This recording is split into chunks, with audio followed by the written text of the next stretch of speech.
আপনাদের কি পরামর্শ দেন যে সার্জিস 155টা গাড়ি লয়ে বাইর হয়? আর অ্যাক্টিভিস্ট থেকে রাজনীতিবিদ কেন হইতে পারতেছেন না? এটা ডক্টর ইউনূসের এটা জবাব দিতে হবে যে উনি যে আয়েশা এদেরকে শত্রু বানায় দিল।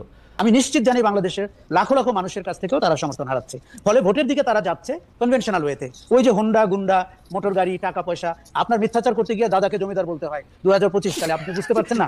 এটি আমাদের সমাজে যে সবচেয়ে হাস্যকর। জীবনযাপনে যখন রিক্সা থেকে আপনি 4 হুইলারে চলে যান, এরা কি বোঝেন না ধরাকে সরাজ্ঞান করার চেষ্টা করছে? আপনার দ্বিধা লাগছে না ভাবতে যে শহীদদের রক্তের উপরে দাঁড়িয়ে আপনি বেমানি করছেন? আমরা তিনটি দলকেই তাদের কোনো কোনো আচরণে দেখতে পাচ্ছি গণ অভ্যুত্থানকে ভুলে যেতে। যেটা জনগণের হাতে পতন আপনি বলতেছেন, এই কথার জন্য আপনি আজকে ট্রল হতে পারেন। কারণ আমরা দেখতে পাইতেছি শেখ হাসিনার পতন ঘটায় 1 2 3 4 5 10 জন 12 জন 15 জন ছাত্র যারা বিসিএস পরীক্ষা দেওয়ার জন্য, ওইখানে কোটা থাকবে কি থাকবে না ওইটা দেওয়ার জন্য যারা আন্দোলন করতে গেছিল, তারপরে তাদের প্রেশার অন্য অনেক কিছুতে তারা আসলে স্বীকার করে নাই এবং তারা ওখানে দাঁড়িয়েছিল, প্রাণ দেওয়ার জন্য প্রস্তুত ছিল। সেই 12 জনই আসলে শেখ হাসিনাকে সরাইছে এবং সেই জন্য তারা 135টা গাড়ি দিয়ে চলবে, সেই জন্য আজকে তারা যাকে ইচ্ছা যা খুশি তাই বলবে। মানে এইটারে আপনি আসলে কিভাবে দেখেন? 24 আর 71 মিলায় একটা কাহিনী করবে, যেটা ইচ্ছা সেটা তারা করতে থাকবে, এটা কেমন কথা? এই যে সরলীকরণ করা যে 10 জন ছেলে 12 জন ছেলে শেখ হাসিনার পতন ঘটিয়েছে, এটি আওয়ামী লীগের জন্য সবচাইতে বড় প্রায়শ্চিত্ত। কেন? আমি দেখেছি লক্ষ লক্ষ মানুষ, আমি রাস্তায় ছিলাম, লক্ষ লক্ষ মানুষ নেমেছে, তাদের লক্ষ লক্ষ কারণ আছে। কেউ গুম খুনে স্বজন হারিয়েছে, কেউ শেয়ার মার্কেটে টাকা হারিয়েছে, কেউ ভোট দিতে পারেনি, কেউ আওয়ামী দুঃশাসনের শিকার হয়েছে। এবং এগুলোকে যখন আপনি বিবেচনায় না নিবেন, আপনার মাথায় ঢুকে থাকবে এক কোটা। আমি 17 জুলাই বলেছিলাম এটি চাকরি পাওয়ার আন্দোলন না, এটি মানুষের যে মনের যে ক্ষোভ, যে রাগ, যে অভিমান, যে ঘৃণা, এটি তার আন্দোলন। না, অ্যাবসলিউটলি। কিন্তু ডক্টর ইউনূস ক্লিন্টন ফাউন্ডেশনে গিয়ে আমি জাতিসংঘে বলছিলাম ভুলে, এ হচ্ছে মাস্টার মাইন্ড, এটা আমরা একটা মেটিকুলাস ডিজাইনের মধ্যে থেকে ওরা পেছন দিতে করছে বলে টেলে। ওরা কিন্তু প্রথমে এরকম ছিল না। এটা ডক্টর ইউনূসের এটা জবাব দিতে হবে যে উনি যে আয়েশা এদেরকে শত্রু বানায় দিল। আসলে আমি সেই দিন থেকে ওনার সমালোচনা করেছি, যেই দিন উনি সরলীকরণ করেছেন, এবং উনি কিন্তু এই বাচ্চাদেরকে এই আন্দোলনকারীদের শত্রু বানাইছে, সবার এই বিএনপি শত্রু বানাইছে, যখন সবার শত্রু বানাইছে। ওয়েস্টার্ন, আপনি আমেরিকাতে থাকেন, পশ্চিমা বিশ্বে কিছু শব্দ ইউজ করা হয়, রকস্টার, মাস্টারমাইন্ড, এখনো পশ্চিমা অডিয়েন্সকে এক শব্দে বলতে আপনি অনেক সময় কার্যকর। কিন্তু এইটার যে রাজনৈতিক এফেক্ট, এটার যে সামাজিক এফেক্ট, এটা ওনার ভাবা উচিত ছিল। মাস্টারমাইন্ড ওনার বলা উচিত ছিল না। ছাত্ররা তার নিয়োগকর্তা।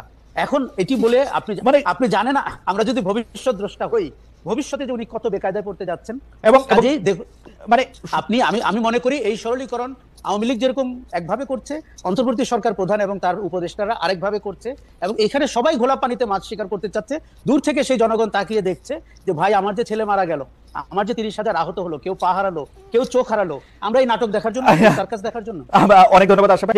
আশা ভাই, আপনি একটা জিনিস খেয়াল করবেন যে জুলাই আন্দোলনের পর তাদের যে সমন্বয়ক ছিল, সেই সমন্বয়করা 1 মাসের মতো হয়েছে একটু এদিক ওদিক, তারা একটা নিজস্ব দল করছেন এবং কিন্তু সেই দলটারে আমরা নতুন রাজনৈতিক বন্দোবস্তের ছিটে ফোটাও পাইতেছি না। এখন আপনি যেহেতু তাদের একটা অনেক বড় সমর্থক ছিলেন, আমি যেহেতু তাদের অনেক বড় সমর্থক এখনো আছি, সেই জন্য আমি আপনার এই প্রশ্ন করতেছি, তারা অ্যাক্টিভিস্ট থেকে রাজনীতিবিদ কেন হইতে পারতেছেন না?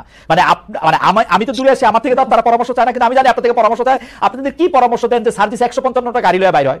155টা গাড়ি লয়ে বাইর হওয়া হয়তো দরকার আছে, যে মানে নাইলে মানুষ ভোট দিবে না। কারণ রিপন ভাইরা এমন একটা রাজনৈতিক সংস্কৃতি করছে যে 155টা গাড়ি নেন।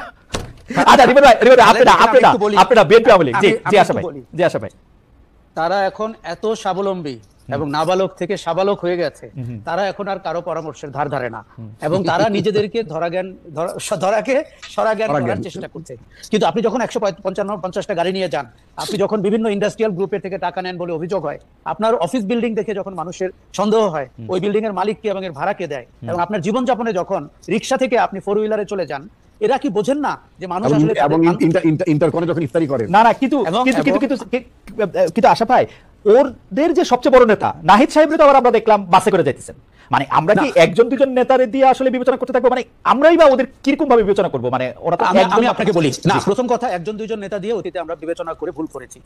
দেখুন, আমাদেরকে সংগঠনকে দেখতে হবে, সংগঠনের রাজনীতিটাকে দেখতে হবে, এবং সেই রাজনীতিটা জনগণের কাছে কিভাবে ডেলিভার্ড হয় সেটা দেখতে হবে। এখন নাহিদ একটা সিম্পল লুকিং শার্ট পরে রিক্সায় করে, ভ্যান গাড়িতে করে বাসায় গেল, এটা কিন্তু একটা স্ট্যান্ডবাজির মতো তখন মনে হবে। যদি পুরো সংগঠনটাকে আপনি দেখেন, দেখুন বিএনপি, জামাত এবং জাতীয় নাগরিক পার্টি সবাই কনভেনশনাল রাজনীতি করে ভোট করে পাওয়ারে যেতে যেতে চাচ্ছে। এইটাই হচ্ছে দুর্ভাগ্যটা। আপনার তো নতুন রাজনৈতিক বন্দোবস্ত হওয়ার কথা। দেখুন এই জাতীয় নাগরিক পার্টির অন্তত 10টি সমালোচনা আমি করতে পারবো, এই কথার কাজগুলো তাদের করা ঠিক হয় নাই। তারা মানুষ থেকে দূরে সরে যাচ্ছে। আমরা চেয়েছিলাম যে তারা যেন সততার সাথে করে, তারা যেন নতুন রাজনৈতিক বন্দোবস্তের দিকে যায়। সেই জায়গাটিতে জাতীয় নাগরিক পার্টি অনেক পিছিয়ে যাচ্ছে। প্রতিদিন তারা আমার কাছ থেকে সমর্থন হারাচ্ছে। আমি নিশ্চিত জানি বাংলাদেশের লাখো লাখো মানুষের কাছ থেকেও তারা সমর্থন হারাচ্ছে। ফলে ভোটের দিকে তারা যাচ্ছে কনভেনশনাল ওয়েতে। ওই যে হুন্ডা গুন্ডা, মোটর গাড়ি, টাকা পয়সা, আপনার মিথ্যাচার করতে গিয়ে দাদাকে জমিদার বলতে হয় 2025 সালে, আপনি বুঝতে পারছেন না? এটি আমাদের সমাজে যে সবচেয়ে হাস্যকর। আমাদের সমাজে তো কেউ প্রজা ছিল না, আমাদের সমাজে তো সবাই রাজা ছিল। আপনি নিশ্চিত আপনার ক্লাসরুমে দেখেছেন, আমি দেখেছি। এই দারিদ্র্য থেকে তো আমাদের, মানসিক দারিদ্র্য থেকে তো আমাদের বেরোতে হবে। গতকাল সাংবাদিকরা যে 71-24 নিয়ে একটা প্রশ্ন করেছেন, এই প্রশ্ন করা, এই তুলনা করতে চাওয়া, এইটাকে কিভাবে বলবেন? ছাত্রদেরকেও আমরা দেখেছি যে দ্বিতীয় স্বাধীনতা নিয়ে কথা বলতে, যেটি বিএনপির নেতারা বারবার বলছেন যে স্বাধীনতা একবারই হয়। আগামীতেও কিন্তু আমরা আরো ভয়ঙ্কর 5ই আগস্ট হয়তো দেখতে হবে, যদি না রাজনৈতিক দলগুলো বুঝে থাকে যে জনগণের ভাষা, দেয়ালের লিখন তাদের জন্য কি ছিল। কাজেই এটিকে বারবার স্বাধীনতার সাথে তুলনা করা আমার মনে হয় একটু বালফিল্লতা, এবং সেটির একটা গূঢ় রাজনৈতিক উদ্দেশ্য আছে। এখন আমি আপনাকে বলি যে ছাত্ররা বারবার মনে করছে, যেমন নাহিদ ইসলাম আজকেও বলেছেন যে 16 বছরের অত্যাচার নিপীড়নের ভেতর দিয়ে যারা গেছে তাদের কাছে এটি স্বাধীনতা। কিন্তু আমি তার সাথে দ্বিমত করি। সংস্কারের যে আশরাফ ভাই, আপনার অনুমতি নিয়ে আমি শুধু ওই সময়টা কথা, মানে রিপন ভাই, আমি আশরাফ ভাই কোনো একটা জায়গায় একসাথে কথা বলতেছিলাম, সেটা 2012-13 সালে এরকম হতে পারে। সেই সময় 13 সালে নির্বাচনটি হওয়ার পর 14 সালে এসে আমরা শুনলাম, বা 14 সালে নির্বাচনের পর আর কি আমরা শুনলাম যে শেখ হাসিনা 2041 সাল পর্যন্ত ক্ষমতা থাকতে চান।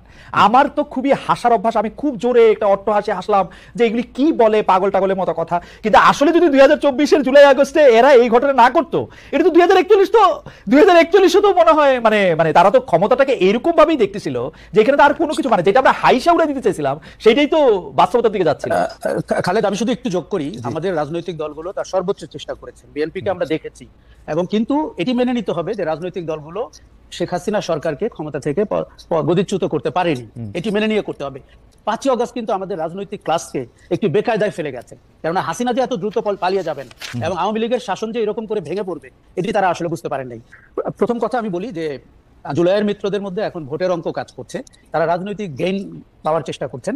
আওয়ামী লীগের সংগঠনের যে ভোট রয়েছে, সমর্থকদের যে ভোট রয়েছে, এখন আওয়ামী লীগ নির্বাচনে এলে নামকাও আসতে একটা পার্টিসিপেটরি নির্বাচন হলো, কিন্তু তারা ক্যান্ডিডেট দিতে পারবে না। অতএব আওয়ামী লীগের ভোটগুলো পেয়ে সব দল, 3টি দল স্বপ্ন দেখছে যে এখান থেকে বেনিফিশিয়ারি হয়ে পার্লামেন্টে তারা সংখ্যাগরিষ্ঠ আসন করবে। কিন্তু এইখানে তারা যেটি ভুলে যাচ্ছে, নীতি নৈতিকতার প্রশ্নটি, যে আপনি কাউন্সিলরের সাথে, কমিশনারদের সাথে যে আলাপ করছেন, সেই লোক তো বন্দুক হাতে জুলাইতে রাস্তায় ছিল। কাজে তখন আপনার দ্বিধা লাগছে না ভাবতে যে শহীদদের রক্তের উপরে দাঁড়িয়ে আপনি বেমানি করছেন?